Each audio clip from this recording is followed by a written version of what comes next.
ரொம்ப நாளுக்கு அப்புறம் நான் வந்து ஈரோடு போனேங்க. அதுவும் என் ஃப்ரெண்டோடைய பேரனை பார்க்கறதுக்காக வேண்டி போயிருந்தேன். போகிற வழியில தான் வந்து நம்ம ஆவின் கடையை பார்த்தா தான் சும்மா இருக்க மாட்டோமே, அதனால் போய் நிறுத்தி காஃபி குடிச்சிட்டு போனோம். என் பையன் பால் வாங்கி அதில் பால்கோவாவை போட்டு அதுக்கப்புறம் கலக்கி விட்டு குடித்தான். எப்படியோ ஒன்று எல்லாத்தையும் குடிச்சிட்டு அதுக்கப்புறம் கிளம்பி போனால் அடுத்து இந்த கடையை பார்த்து நிறுத்தியாச்சு. கிரைனைட் கடைன்னு சொன்னாங்க.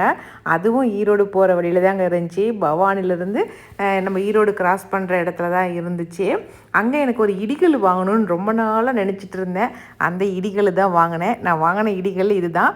1200 வாங்கினேன். எனக்கு என்னமோ சீப் அண்ட் பெஸ்ட்டாக தெரிஞ்சிச்சு.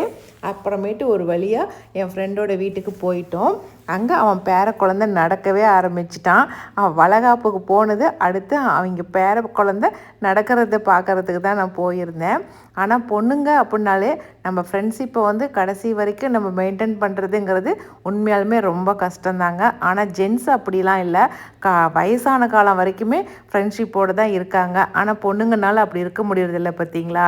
வீட்டில் இருக்கிறவங்க யாருமே எதுவும் சொல்கிறதுலாம் கிடையாது, போகக்கூடாதெல்லாம் சொல்கிறது கிடையாது. ஆனாலும் நம்மளால் போக முடியறதில்ல. வீட்டு சூழ்நிலைனால நம்ம போகாமல் இருந்துக்கிறோம். எப்படியோ வந்து ஒரு வருஷத்துலையாவது வந்து பார்த்துமேங்கிற சந்தோஷத்தோடு பார்த்துட்டு திரும்பி வந்துட்டேன்.